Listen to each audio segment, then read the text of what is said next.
Okay, hello everyone, and thank you so much for coming to my panel today, which is called Finding the Right Voice Actors for Your Game. Admittedly, I kind of regret calling it this because after about 6 months, your panels seem to take on different twists and turns, so I would have liked to call it like addressing the misconceptions of voice acting and where to find the voice talent or something like that. So I apologise in advance, but hopefully it should still be really helpful. So how to find the right voice actors for your game. Okay, so the agenda today, I'll start off with a little bit of an introduction about me, then lighting the way. So I'll be talking about a few games in the Australian industry who I feel are doing this, and I'll address this a little bit later. Barriers to implementation of voice acting. What are your priorities when you're looking at voice talent? And what is bad and good voice acting? Because for some people, like voice acting isn't a huge part of games to some people. I can give the example of my husband. He likes voice acting, but I guess he doesn't quite see the importance of it. Like he cares a lot more about the music side and the sound engineering side. But when you do actually have a listen to what is bad and what is good voice acting, and I'm talking objectively, not just from my opinion, you can actually notice the importance of it in a good game and creating that emotional experience. And discussions on rates and casting, and a question and answer at the end. And we'll see how we go for time. As a bit of a preamble, I apologise, I talk very quickly, so I'm going to pause a few times, take a breath and just neutralise how I'm speaking, because I've been quite fortunate. I've done quite a few conventions in the past, and I just go blah, blah, blah, blah, blah, blah, blah, because there's so much information to get out. So I'm going to keep this a lot more neutral. Okay, so some of my background in voice acting, I'm not going to go too much into it, but these are some of the titles I've worked on across console, Steam and mobile. But I actually started voice acting in 2011. I did it purely as a hobby, and then in 2016 I officially went part-time with it because I was quite lucky and I got to go over to the Okraton 5000, which is in the US, specifically in Dallas, and I got to record the sequel for a game called Freedom Planet. And while I was over there, I was quite blown away by the sense of community over in Dallas, and there are lots of pools of voiceover talent, and I realised that in Australia we didn't quite have the same thing here. We have a lot of scattered voice talent, and in terms of meeting game developers and game audio agencies with Australian voice talent, I'd still find it quite tricky. So as a result of this experience, over the last 2 years in particular, I've wanted to meet with a lot more Australian game developers and see, do you want Australian voice acting in your game? And as well as that, I've also been talking to a lot more voice talent and seeing, okay, if you do have a little bit of a background in character voice acting, I'd like to actually put you on my referral list so that when I am working with Australian game developers, I'd like to actually put your name forward. I want to start building a sense of community here like there was when I went over there. So it's just a goal that I've kind of been setting for myself. All right, lighting the way. So I wanted to talk about a game called Aspire. Hands up if you've heard of it. Cool, quite a few of you. There were some amazing comments when I was having a look at a VR demonstration of the game. Some people saying, oh, can I read it from here? Realising the most innovative and amazing game was made with all Australian voice actors. The narrator's voice soothes me. I can tell she's Aussie as well. Yes, it's based in Australia. Thank you for noticing us Australians. It's really cool to hear Aussie accents in a game. Looks fab. Gotta love the Aussie voice acting. Love the female Australian accent for the assistant, who is actually Sarah Kennedy at the bottom. If you do want to follow her, she's absolutely incredible. But at the bottom, I did actually notice a few comments, one of which was, hearing a real Aussie accent is kind of off-putting. I'm used to hearing butchered nonsense. And I had a bit of a giggle at that, but I also thought, why is it unusual to hear Australian voice acting in games? Because I have to say, doing that myself, if I hear other games where I'm not familiar with the voice talent, I'm like, oh, is it Australian? I don't know why, and that's something that I have an expertise is. But I kind of feel like it's our job with putting out Australian games, and I know that sometimes context doesn't call out for voice acting or Australian voice talent, but I feel like the rest of the world should be hearing Australian voice acting from Australian voice artists, and I feel like our games, with such a push for representation, should be including Australian voice acting as well, because it's just strange to me that people are saying it's kind of off-putting, I'm not used to hearing it, and if the rest of the world isn't going to be doing it, it should be coming from our own country. And then the same sort of thing, Aussie voices sound weird in a game, lol. And I'm like, if anybody else, there's nobody else that's going to do it, it's going to come from here.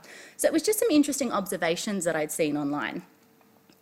Okay, here are some other games that are kind of lighting the way as well. So Broken Roads, which is by Drop Bear Bytes. So this was only released about a week ago. Brimstone Brawlers, so they have some Australian voice talent in there.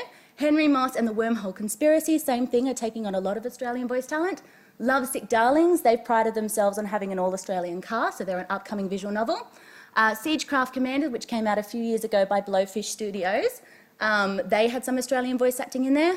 Luna and Bree, and Best Friend Forever. Even though they're technically not an Australian game, they're based in New Zealand, I just wanted to put them up there and just claim them as ours, to be quite honest. But yeah, so it's really amazing. And I've worked with these developers before and am trying to expand the amount of Australian voice actors that they are receiving in these games, because it is a really great marketing ploy for games as well when we do have such a push for representation.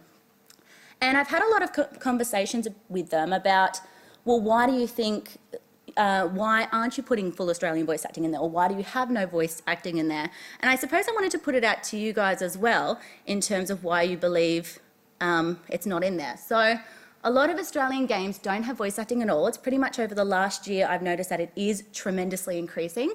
And when they do, many don't have Australian voice acting. So I wanted to put it out to you, because this isn't a preach panel. I actually want to find out what you think and then bring it back to us to kind of reevaluate some things we should be doing. So why not? Why do you think a lot of our games don't have voice acting or Australian voice acting? Cultural cringe. Yeah, so as you saw with the comments, pretty much. Yeah, I mean, I did some voice stuff not too long ago, and I was auditioning just like Simlish for things, and it was easy to do that in an American accent, but when I did one in an Aussie accent, it gave me just cold chills that I cannot listen to this. This cannot be the same. So, Interesting. Cringe that, yeah, I was conscious of, and I think it's kind of prevalent in just Aussie. Yeah. But that came from you too. You actually felt that you're like, oh, this isn't sounding right. Oh, it was worse than that. It was next level. Against nature, like nobody should hear this. It was just so wrong. Like a Simlish version Yeah. in an Aussie accent was just, oh no. It does. It sounds really different. And particularly when you do have an American accent and an Australian accent in the game, that stark contrast really makes you aware of how unusual it does sound. And I think, once again, that does have to do with representation. Like, we don't actually hear enough of it, so we're not accustomed to it. But yeah, because a lot of our media is obviously American-based. Any other reasons? Because obviously I have my own theories and some feedback I've gotten from developers, but anything else? I think it's got a lot to do with budget as well. Yes. Because there's so many like indie studios that don't quite have the budget for it, and also they don't really make the time to like. The sort of timeline. time budget thing as well, because that's just like an extra layer of audio that they would have to organise on top of other audio. Yeah, that's a really great point. I haven't actually got that on the next slide, because obviously writing is so heavily intertwined with voice acting as well. So I've worked on a lot of projects where it's like, okay, well, we have the first 3 chapters done, so we'll give you that. And then in terms of budget, it's really tricky to work out when the rest hasn't necessarily been written. So that's a really great point. And then obviously that pushes the timeline too. Yes? Even the setting of the game. Yeah, so the context of the game. Yeah, like I'm just thinking of one off my head, like you have Table of Tales. That had a very, I suppose, European sort of, like, you would not expect really strong Aussie accents in a game like that because of the way it was designed and built. Yeah, that's exactly right. Like, your world might not necessarily be set in Australia. Like with Broken Roads, it actually is. It's a post-apocalyptic game based in the wastelands of Australia. So with that, obviously, if you do have American accents, that's a little bit weird. And it's like, well, why wouldn't you have Australian voice talent? But yeah, with that point, exactly. Like, you wouldn't necessarily have Australian voice actors if the context of your world doesn't call for it. And obviously, games like, just because it's so relevant right now, Untitled Goose Game, you obviously don't need it. So it's not to say that you do need it in every single case, but just with, I know with some games I played, sometimes the absence of voice acting, it affects me, and it's obviously because I'm quite predisposed to it. But for a lot of you, you might not necessarily have noticed, or you might not feel that absence, but some other of your audience members playing your game might. So even to have it on an option, obviously budget pending and everything, it's something to consider. So why not? So some of the things that I've noticed, so breaking down the issues, number one obviously is going to be price, and that's the big thing. And one of the things I do want to address in here is obviously how much does voice acting cost? Because you're going to be hearing lots of different things, and it's very subjective to the voice talent if they're not represented as well. So most voice talent have a rate supported by the GVAA, which is the Global Voice Acting Academy, for large-scale studios, and an indie game rate. So if you do talk to a voice talent, they're going to research you. They're going to see if you have a strong, successive line of Nintendo Switch games. They're going to see if you have indie on your website. They're going to be researching you in order to determine, do I charge my GVAA rate, or do I actually charge my indie game rate? Personally, and I was going to do something a little bit taboo on the next slide, I was actually going to put up my rate sheet. But as of last Thursday, I'm now represented by an agency in Australia. So I was like, okay, some last minute edits. I can't necessarily do that now. But personally, I had an indie game rate where the game wasn't receiving a revenue. Then I actually had the paid indie game rate. And then I have the GVAA standard. So some voice talents do that, but they are very conscious of indie game rates. So I just want to put that forward. If you are a little bit skeptical, it doesn't hurt to ask. Next one, I don't know why I'm looking up there. Next one, there's no Australian character voice talent. This was something that I actually noticed with Aluna and Bree. I got cast in that 3-4 years ago, and I actually used an Australian accent for it because he is based in Australia, obviously. But for the rest of his cast, he didn't have Australian voice acting, and it came down to the fact where he didn't know where to find it. And I found that to be a really common thread with a lot of game developers, and that's what I kind of tried to address with my Australian character referral list. So if you're looking at casting a whole game and you have 25 characters or something, obviously if you only know a couple of Australian voice talent, it's going to be exceptionally hard to cast for this world. But they are out there, but just not necessarily within agencies in Australia, because Australia has such a focus on commercial and corporate work. So they actually don't do a lot of casting for games unless it is a huge game. So it's this huge missed opportunity with a lot of agencies because they don't necessarily even know how to budget for it. So it's a really tricky space. It's just our rate system here in Australia by the MEAA just aren't addressing indie game developers. It's just, it's from 2015 is the last time that they've updated it. Translation and porting, I'm surprised nobody quite brought this up, but only having gibberish or expression sounds will always make porting to other countries cheaper. So I'm not going to push voice acting the whole time, because obviously if you're porting to lots of different countries and you have Australian voice talent and you want to do it to other languages and stuff, it can work out really expensive. But for games like visual novels and RPGs in particular, meaning and connection from your audience is lost a little bit when you don't have voice talent. So as I'd mentioned before, I'd played a few games and I was like, I feel the absence of voice talent, of voice acting. And I'm sure some other people do too. No. What are your priorities with voice acting? And it's all going to be very different. So you've probably seen this as a triangle. You've probably seen it as a Venn diagram at times. So if you want to go through a casting route, so obviously it's going to cost a lot more, but it does save you time sorting through hundreds of auditions with some poor quality. It can also find you some great voice talent you may not have otherwise found. So for example, if you were to take your business overseas and you went through Sound Cadence Studios, some of that talent is represented, some of them work with Funimation, so you might be getting some voice talent that completely surprises you that you might not have otherwise found on your own. If you're going for cheap, well, generally, and not all the time, but you might get poor audio quality. They won't prioritise your deadlines because they might be doing it with school, they might be doing it with a full-time job. So obviously every voice talent's rate determines where they are in their particular circumstances. Work is generally done in weeks and not days or sometimes hours, so it's just a completely different timeline that you'd be working with. And they generally have limited training, because as soon as you update your equipment, as soon as you have training, as soon as you have a professional voice reel, your rates are going to go up and up and up. So it has to do with, are you prioritising really great voice talent? Are you prioritising your time? Would you rather go through a casting service? That sort of thing. Oh no, that's a little bit misfigured. That's all right. Okay, so great talent. I think that said cost more. They generally have better audio. They read instructions to a T. So for example, if you go through an audition process and you send out your slides to hundreds of voice talents and you put down, okay, when you label the file, I would like you to put it as character name _ first name last name .mp3. Okay, if you send this out to hundreds of talent who are in different skill levels, you're going to be able to pick out the ones who are very professional, because they're the ones that are going to follow that to a T. They're not going to send you a WAV file. They're not going to put in additional spaces. They're not going to make your job harder. They're going to read your whole A4 of audition instructions and they're going to follow that to a T, which is a great indication of how they're going to be throughout the whole process. If you have people stumbling at that first audition block, are you really going to want to take them on for your whole project if you're expecting 10,000 words back and you want split files, or you want it to be all in one file and you don't want it edited? You want voice talent that are going to actually follow those instructions to a T. Generally, they're going to have an acting training and a portfolio as well, maintains communication and adheres to deadlines. They're going to prioritise you. So, in order to really understand what bad voice acting is, now I'm not being mean, and obviously Does anyone want to take a guess? Just a little thing. This isn't Australian, so you're not going to put your hand up and say, oh yeah, this game, not very good voice acting, and dob anyone in. It's not an Australian game. But any ideas of some notoriously bad voice... Ooh, that's a bit controversial, isn't it? But I love it, you just dove in there.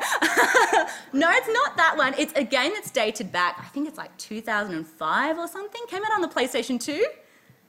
No? Okay, I love it. You guys are in for a treat because it makes me crack up laughing. Oh, what was it? Oh no! Sorry? House of the Dead. House of the Dead? So it's not that one, but it's interesting to hear what you guys think is bad voice acting. Oh no, why did I do it again? Hold on. Let's try. So, can you move, Uru? Karen? Wow, I really can't move my body. Well, I really can. What did you do, Nicole? Perfume desigitaris, a type of muscle relaxant gas. You probably don't understand the logic, but you can feel the effects, no? No, really, it's great. I can't tense my muscles at all. This isn't a published game. I'm done with your nonsense. I'll take your Tengayo away. Be careful. You'll probably get sick, just like when you eat rotten food off the ground. It's okay, Uru. Just relax and let it go. I'll be done in a second. I don't really want your twisted love. I really don't. Stop it, Nicole. I can't move. Is anyone there? Sorry, I had to like cut it and make sure that I got that in because it's just beautiful. I feel like the only one trying in that is the voice actor for Nicole. Like, it's still bad, but at least they're really giving it a good effort. But yeah, you're exactly right. So this is a published game on the PlayStation 2, and there was a huge form of nepotism there. I think it came out in 2005 or something, and it is notoriously bad. So I'm not just being mean. Like, you look up this game and there are articles after articles about how bad it is. But yeah, so nepotism. So it stands to question, okay, were they paid? Ultimately, were they just excited to be in the game? Obviously, no, I doubt they're doing voice acting anymore. But yeah, so once again, it's something to consider with your line of priorities. If you're just looking for cheap, well, this is kind of the risk that you run, and you don't want people to type in your game and then the first thing that comes up is really bad voice acting. So if you are considering voice acting, there needs to be a balance with all of your priorities. And then hopefully you guys know what this is right away. It's so quiet. Ooh, okay. So it's from Infamous. So this is Laura Bailey. I have a small story with this actually. I personally haven't played Infamous. I was on my laptop doing some work and my husband was playing the game. And it's a game I probably never would have played, but as soon as I heard Laura Bailey as Fetch, I actually closed my laptop and thought, and I got shivers. Like, I remember that. And obviously, like, I'm biased, I'm a bit predisposed to it. It's not my kind of game to play, but the voice acting made me feel so incredibly emotionally connected to this because she is absolutely incredible. So obviously when you hear the bad voice acting and you team it next to this, even if you're not so aware of voice acting, you can hear how much better it is.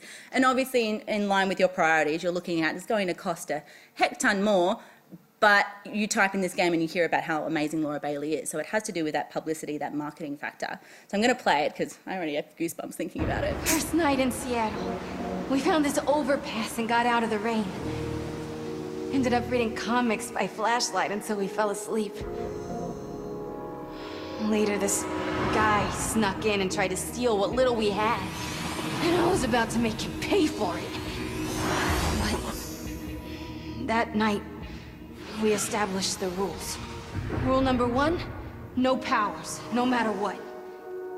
We might lose some gear, but Brent didn't want us to lose us. I shouldn't have used my powers.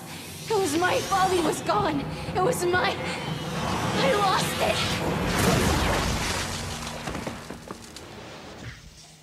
So it's just apple and oranges, isn't it? Like when you hear them side by side, it's just completely different. It changes your viewpoint on voice acting altogether. Because you can hear with the first one, okay, it must be their first gig. You can hear that they don't necessarily know how to work around a script by way of punctuation. Like with Nicole's first line, like there was a comma there, and you don't always follow punctuation to a T, but he ignored it to the point where his first sentence didn't even make sense anymore. And then with that, she's taking these necessary silences to create that emotional response in their audience when playing. Because I just instantly got goosebumps. All right, so I'm going to give you a little bit of a cheat guide. So if you have a free indie game, now I do need to stress, if you have a free mobile game and you have in-game purchases and things like that, it's not necessarily a free indie game anymore, so you can't charge this rate. If your game also goes to Kickstarter, I wouldn't recommend this little asterisk point up here about no payment for voice talent. So if you just have like a little game jam, if you have a game that's going on itch.io, is that how you say it? Itch.io, itch.io. Yeah, so if you have a game like that and you're not getting paid, the voice talent doesn't need to be paid. But as we'd mentioned before, you do run the risk that you're not going to be attracting voice talent that do know what they're doing. It might be their first project, and you would need to be okay with that if you choose not to pay. But I am saying that you can. If your game's not receiving revenue, they don't need to receive revenue. Or if you find you're not necessarily okay with that and you would like to attract more talent, because obviously the higher that your per word rate is or your per line rate is, you're going to attract more voice talent. I would recommend going to the Voice Acting Club. This is run by Kira Buckland, so she's 2B in Near Automata. She's been in Danganronpa. She is a huge voice talent, and she's also quite privy to a lot of indie game developers, so she's still very prominent in the indie scene. She created this amazing resource, and it dictates the rates for indie games specifically, because there isn't a rate card out there that does cater to indie developers. So this has had a lot of input from voice talents that do work in this space. So it does stipulate for a small indie game up to 20 cents USD per word with a $20 minimum. So it is very reasonable. Yes? Question, when you say per word, do you mean per line or per word? Per word. Yes, from memory within this resource, so this is just like a huge summary. If it is a small indie game, she does say $1 to $2 USD per line. So it's just something to keep in mind. Like from memory, she did say 5 cents or 10 cents, but generally it's preferred 20 cents. So that's really reasonable if you have a little game jam and you're like, I'd like to experiment with voice acting. So finding the voice talent, so obviously the Voice Acting Club, there is a paid and unpaid section for auditions. The Casting Call Club, I have it a little bit lower because it's not highly moderated. So you don't necessarily need to follow guidelines or anything like that. So I'd like to actually recommend Voice Acting Club above all. I'm just going to give you all the information, and obviously you can choose to do what you'd like. Newgrounds, obviously you've probably all heard of Newgrounds. It is a great way to get some voice talent on there. It's actually kind of how I made my start back in 2011 up to 2013. I just kind of pump out work for developers. And obviously there is a small revenue system on there, but it is so tiny it's kind of not even worth it. It's just catering really for the developers' time in the end that they've catered towards the project. And then on Reddit, there is one subreddit that's called Record This for Free. So I would even recommend going there if you are more interested in Reddit. So then next here, so the cheat guide for a commercial release for an indie game. So one of the things you can do is ask for the voice talent's rate card. So that's always preferred. It might blow your schedule completely out of the water, or it might not. But just ask, voice talent, they're not offended if you're like, oh, it's too high. They might come back and say, I can negotiate slightly, or just say, no, probably not going to work, all good. Or once again, the Voice Acting Club, because it is all tiered on there, up to 35 cents USD per word with a $50 USD minimum. I personally do still think that that is quite low. So if you have a VR game or you have a game that's going cross-platform but you're technically still an indie dev, I personally wouldn't be okay with that unless you're expecting like 5,000 plus words. So it really just depends. The word count or the line count for your project is really going to determine the rate as well. Personally, I had a bit of a scaling rate system, so I started at $1 per word if it's like 50 words, and then up to 200 words I had 80 cents USD per word, and then it slides back like that, so it's not being completely awful if you happen to be developing a visual novel and you want 10,000 plus words. So yeah, so once again, as we've mentioned, if you want to go a little bit higher, you do attract some other voice acting. So finding the talent, same thing, Voice Acting Club, because they do have that paid audition section. And I don't know, I'm a big Twitter fiend. Hopefully all of you are if you're all game developers, because it's just the most amazing marketing tool. But if you put in hashtags like indie dev or game dev jobs or game dev or voice acting, and you consciously team in words like paid, audition, voice acting, game, voiceover or demo, personally what I like to do, and I know a lot of other voice talents do, they go into the advanced search aspect of Twitter and they actually put in, I know I start out with hashtag indie dev, and then I go into the section that says any of these words, and then I put in voice, VO, VA, paid, audition, and I put in all those words. So then over the course of the last week, I only do this once a week for about 30 minutes, I'll go through all the posts to see if anybody's explicitly looking for voice actors. So be very conscious if you are making a post on Twitter looking for voice talent. Be careful of the hashtags you're using and be careful of the words that you're using. But generally, if you have the word voice in there, it's pretty easy to pick up. For people who use TweetDeck, it comes up right away too. Then, once again, if you're more into Reddit, subreddits, record this, voice acting or voice work. All of them, if you are posting up auditions, they do stipulate that there does need to be a payment made. So you can't just put up a free job in there and then expect people who normally work for payment to audition. And same thing, Casting Call Club, I lower it just a little bit. So the large studio rate. So now we refer to the Global Voice Acting Academy. So you can see that this is a huge difference in price. So there's the website there if you are interested, but as a summary, this is just for video games. It's not including mobile games because there is a different rate for that. But in general, $200 USD to $350 USD per hour. That is not per finished hour, that is just per studio hour, with a 2 or 4 hour minimum. So obviously if you have a huge game and you pump out lots of Nintendo Switch titles and you're not indie, so if you're talking like BioShock or back when 2K was around here in Australia or something, it might be much more on the higher end. So $350 USD with a 4 hour minimum, so you're looking at over $1,000, regardless of if you're doing 20-minute work or not. But I find that the standard is $250 USD per hour with a 2 hour minimum. So when I worked on BattleShock, that was generally the rate set in there. And if you did want to push it, because this isn't all just about Australian voice acting, it's just voice acting in general, because I feel there aren't enough talks about it. If you did want to find local talent, there is the Otherworld agency, which I'm sure a lot of you are familiar with Fabian. I'm not from Melbourne, so I'm kind of doing a bit of guesswork. I haven't even met Fabian yet. But he's he's cast for Rooms of Doom and Earthlight, and then Tavern of Voices, and we have Kevin here as well. So Death of Magic and the Warframe expansion, that's right? Yeah, two separate Warframe expansions. Yeah. Awesome. So that's if you did want to go to finding local talent, because initially when I made this slide, as I said, I've changed it so many times, I was going to have up Sound Cadence and Mark Grau and all those kind of studios, but really if you want local talent, it kind of doesn't make sense to send the work overseas and then for it to come back and they might not get native Australian voice talent, so it kind of just makes sense if that's what you're looking for, then go to your local resources. Okay, so then we're up to a question and answer. How am I going for time actually? Oh, that is so early. My apologies. I thought I was...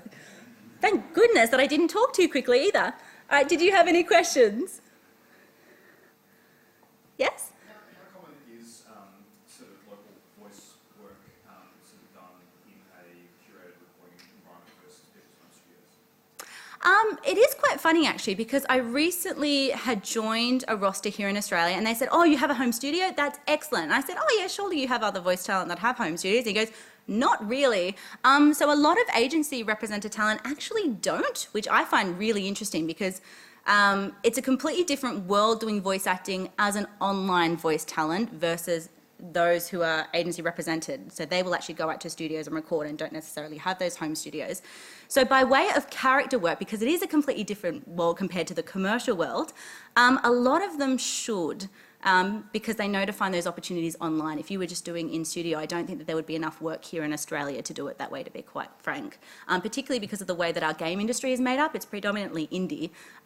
So you are addressing those more indie voice actors, so they have their home studios.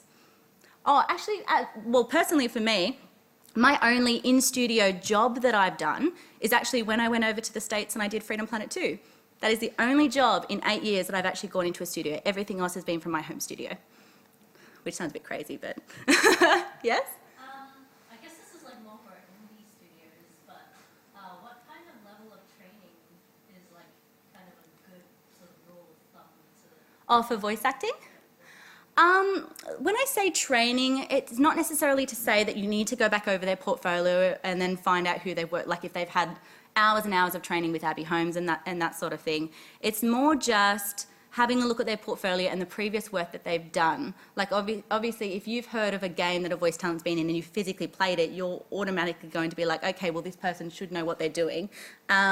but a lot of them still have demo reels. Like have a listen, see if you can find out if their demo reel was done in a studio or if it was done at home as well, because that mistake's been done a lot where people are like, oh, they've got great audio quality, and then you actually get the finished product and it just sounds like a complete mess, and it's just because, well, they may have been directed in studio.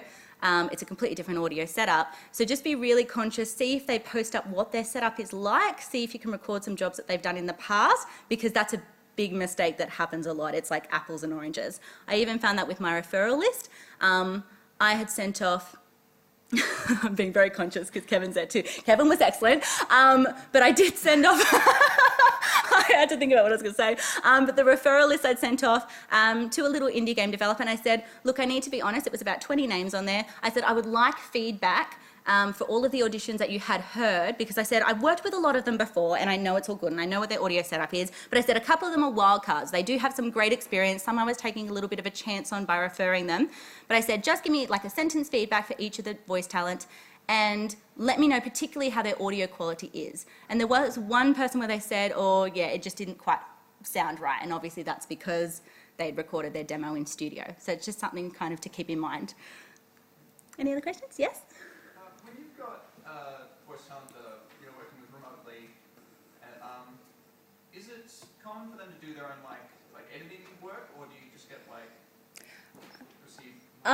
So yeah, it's completely different per project. Some people do charge editing separately. In the GVAA rate card for game work, actually I'm not even sure for game work. I'm pretty sure it's not per finished hour by any way. Like for example, when I worked on Battle Right, they had said just send through everything that we've done, don't edit anything and send it just as it is. So it worked out to be like a 40-minute session. Yeah, I personally don't charge additional for editing. For audiobooks I do, but everyone does it a little bit differently. Sorry, that's kind of a little bit of a blasé response, isn't it? But you can stipulate and they'll be able to tell you, oh, well, I do charge more for that or not. I do for split files because I find it's very time consuming. For people who use Reaper, I think they have a really easy time with it. Yeah, a lot of you are nodding. I use Audacity. I'm just not that technically minded. So I do charge more for that. I just do like 50 cents USD per file. But yeah, every voice talent kind of has their own way of organising it. Yes? Hi. Foreigner question. Is voice acting a unionised field in Australia? And if so, could you provide a little bit more information about that? Yeah, so it's actually completely different because obviously you have the SAG-AFTRA over there. Which makes you privy to a few extra audition opportunities, but we have the MEAA here, and it doesn't necessarily do that. Like they fight for your rates, and if there's any complications, they'll fight on your behalf, but it doesn't actually make you privy to any additional audition opportunities, so it's run completely differently. But like I was going to work with a US, well, might still, with a US developer, and they said, oh, are you part of the union? And I said, oh, well, it's a completely different system over here. So I said, it's up to you if you do want me to be union. But thankfully, they've worked here in Australia before, and they said, oh, no, it's all fine. But yeah, it doesn't make you really privy to any audition, so it's actually completely different. But yeah, personally, I'm not part of the union. But other than that one request, I've never actually heard it brought up before, particularly with Australian game developers. Thank you. Any other questions? Yes? So when contacting voice actors, Mm-hmm. what should we generally send them and what's good for you to receive regarding the project? That's a great question. I actually wanted to put it in here and I was scared I was going to go over time. So how funny is that? So with your audition slides, it's a great idea to, if you can, put up the image of the character if it's already designed. Obviously have up their name, include the age of the character, and then also include the vocal age as well, because that can be quite different to how they actually look aesthetically. Put in a couple of audition lines. You may even put in brackets at the end the type of emotion that you're going for, or you can just leave the voice actors up to their devices and create a completely personal interpretation. Then make sure that you put in the labelling requirements. Put in the rate if you can, or once again ask for the voice talent's rate card too. And I'm forgetting something very obvious. Oh, include how many takes you would like for the character as well. So if you're sending out your audition to hundreds of voice talent, you might not want to hear 3 different interpretations of the same lines times 200 voice talent. So if you just want one take, make sure you stipulate that, as well as the accent as well. And details of the project so that they can appropriately research and charge accordingly too. I think that's everything. I'm sure I'm forgetting something. Just on the subject of accents, I was curious, do you have a repertoire and how do you expand that, and would you feel comfortable Of course. So I'd like to hear if it does actually sound okay. But this is a small demo. Oh, it's so. Oh, that's awful to hear. How embarrassing. Maybe I should take it off my website. Thank you. Character and accent are the same thing, really, aren't they? They meld. I think in terms of voice acting, in terms of voice talent, a lot of people think, oh, in order to create different characters, maybe I should change the accent. But I wouldn't put an accent on my website that I couldn't do somewhat well and create thousands of characters within that accent. So same goes for Australian, same goes for American. I think that's the funny line when it comes to impressionism as well. It's like, okay, well, you can sound like Vegeta from Dragon Ball Z, but can you actually create 1,000 more characters across the age ranges? And do you know what I mean? So in terms of training, there are a lot of dialect coaches out there, like Eliza Schneider. I believe she does like quite a lot of dialect classes as well. So if you're going to pop up something like that, make sure you can do it very, very well and you have the portfolio to back that up. About your process, like, do you spend a day in an accent just to get a feel for it, or is there a process you go through? I think I'm very much within my comfort zone now. Like if somebody asks for a Scottish accent, I'm just like, no, personally, I feel like you could get somebody who actually is Scottish and they could do an amazing job of it. I don't, because people do it with our accents, do you know what I mean? Like, I heard Dingo Doll, and as a kid, I knew it sounded really weird having an American do it, so I'm like, why do it when there are actually Australian voice actors out there? But with American, because they do have a monopoly out there and most of the opportunities do come out there, and there are so many, you do need to have that accent as an Australian voice actor. It's incredibly important because probably only 10% of my work, if I'm lucky, is actually with Australian game developers and things. So in terms of the process, I think American's quite easy because we're surrounded by that media. So you don't need to go over and over and over again, because whenever you listen to Big Bang Theory, whenever you listen to any other show, it's generally American. I'd like to think for American you don't need as much training, but for specific dialects within America then maybe so. But yeah, there's always research regardless. I don't want to sound like an idiot. Yes? So this isn't specific to me, but I've got a friend who's just trying to start out. Yeah. Would you have any advice for him? Ooh, so first off would be definitely have a general North American accent, for starters. In terms of where to find auditions, I think because this slideshow is done in reverse, because I am used to talking more to aspiring and professional voice talents within Australia about this sort of thing, definitely go to the Casting Call Club, go to the Voice Acting Club. If you're just wanting to gain experience for now, look for games that aren't receiving revenue and just start off there, like do your game jams, do that sort of thing. And don't invest thousands of dollars up front. Like, figure out if that is for you first. Just get a little USB microphone, get your pop filter, get Audacity, so you're spending really up to $250 and then that's it, and then see if you can reinvest it after some time. But be very patient, because obviously when you are working at that level, it can take 3 years for games to come out. So just kind of keep plugging away. Then when it comes back and you do start getting a little bit of revenue, then reinvest it for greater equipment. Yeah, because he's actually doing a little bit of work for my game. So, Oh, excellent. would that help at all? Or? Okay, so specifically for your game, what you would recommend, making sure that he's working in a smaller space, using heavy blankets, like if you're starting right at the beginning. Like, for example, when I started, I was underneath a staircase, so I needed to make sure that I was like padding everything around me, or there's a lot of reverberation within your space. It's tricky, so it's his first project. Yeah, he also streams online, tries to voice act as he goes, so it's his first actual game, but Yeah. not really his first step into it, I guess. Oh, okay. Sorry, is it in your game or his game? It's my game. Oh, it's in your game. Okay. Well, it might even be helpful for you to have a look at how to direct voice talent as well, and then see if you can help him. And like, don't dull it down by any means, but if you have very specific requirements about what you're after, maybe putting in a little bit more information, like specifically addressing the pitch that you want for that character, the accent that you want, so lay it out as easy as possible for them. After each line, if you need to spend a sentence to describe the exact mood that you do want, and then encourage multiple takes so that you can pick between those two, or it's going to be a bit of a pain for you. Yeah, no worries. Yes? Sorry, can I just jump into another? Oh, yeah, for sure. If you're looking for like a really low-cost primer on voice acting for games, Pat Fraley has some amazing, like really low-cost audio on his website, and he has an intro to video games, and that will give your friend a lot to consider about how he approaches lines, and probably take a lot off your shoulders as well. What was that name? Pat Fraley. Yeah. Once you check out like his Excellent, because yeah, in the end, you just want it to be as easy as possible for you, because you're the one that's going to be needing to sort through all of those takes and think, oh, the audio quality is not quite there too. Yes? Little weird question. Mhm. I work with a very large company. Supposing I'm a the bit- budget wasn't actually a problem, what would you describe your ideal voice studio as having from an equipment perspective? Like, what would you invest money in if money wasn't really a concern? Ooh, all right. So, like, I personally have the Neumann TLM 103, and I absolutely love that microphone, but I was also tossing and turning between the Sennheiser MKH 416, which is a little bit cheaper than the Neumann, but next past that is the Neumann U87, I believe it's called. I've used it in a friend's booth, and I just thought it was absolutely beautiful. But yeah, so definitely in terms of microphones, that. If I was super clever, I would upgrade my audio editing software, but personally I'm not really.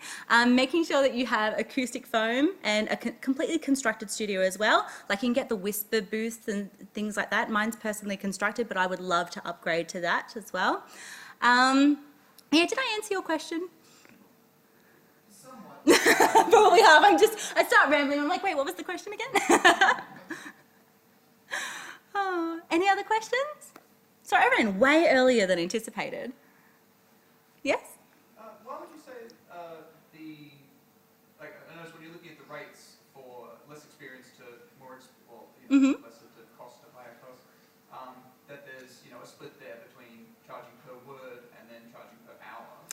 Oh, good question. So by way of the voice acting club, so they do actually have the rates per line and they do have it per word.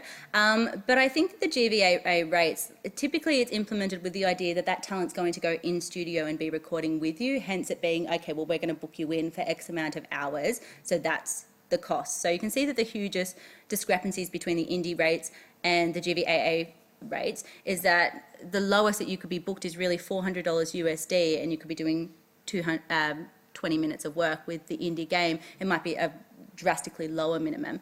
But yeah, so I think that has to do with the online voice actor discrepancy with actually being in studio. So that's why it's generally per hour for games. Yes? So when you were sort of starting out as a hobbyist voice actor, as you described before, Mm-hmm. when it came to marketing yourself compared to what you see people doing now, what are some things that you have learned from that you might advise people to do when it comes to marketing their own brand? Ooh, that's a good question. Like, there is this wonderful resource I would use as a voice talent, and it's called the Game Dev Map, and it actually details not every single indie game developer in each independent country, but it would detail quite a few.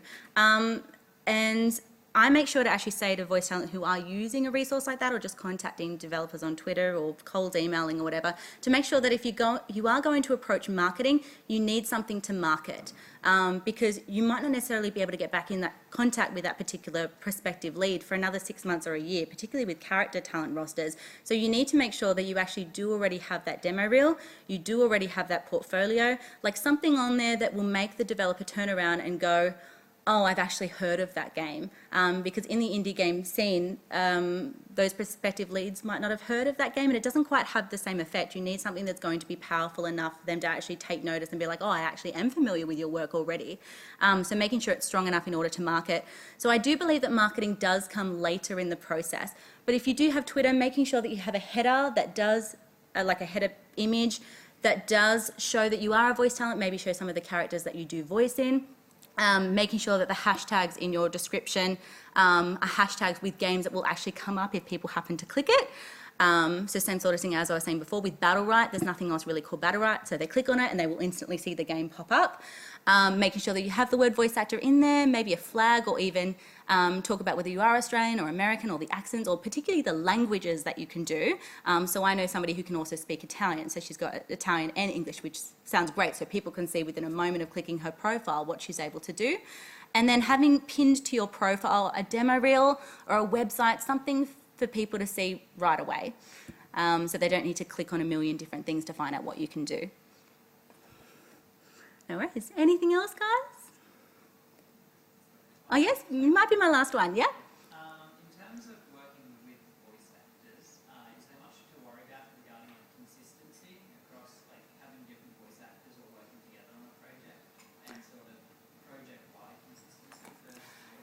Yeah, definitely. Like if you have some particular lines that need to be said all together at the same time, maybe make sure that you're live directing them as well. So seeing if you can coordinate having them in a group online so you can get that timing right.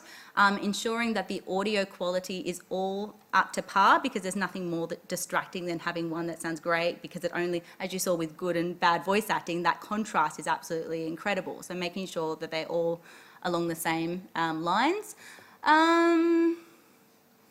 Those are the main things. Can you think of anything else? I can see you thinking. Yeah, standardizing levels. Like, yeah, that's a good one. If you're working with a sound engineer, you want to put basically lines side by side with each other, because someone might be recording really, really low and another's recording really hot. You bump up the low audio and suddenly you realise there's a whole bunch of room tone in there that you haven't heard before, but it's almost like his. So work with your sound engineer as early as possible and get some test lines into, like, just create one scene as just a prototype, just to make sure that there's anything you need to get your talent correct, that you can deal with that early on. And make sure that's a really good point, and make sure that you address that up front too. So saying, okay, well, I would like it like your basic recording at -6 decibels or something. So making sure that they do come in and they are already somewhat at the same level, or saying that I don't want it to go past that level. Okay, I think we're pretty much at time, but if you do think of any other questions, I'll just be at the front, just outside of the conference room, and or even if you just want to have a chat. Yeah, thank you so much, and I hope to talk to you all across the next couple of days. Sorry, my shameless self-plug. Thank you.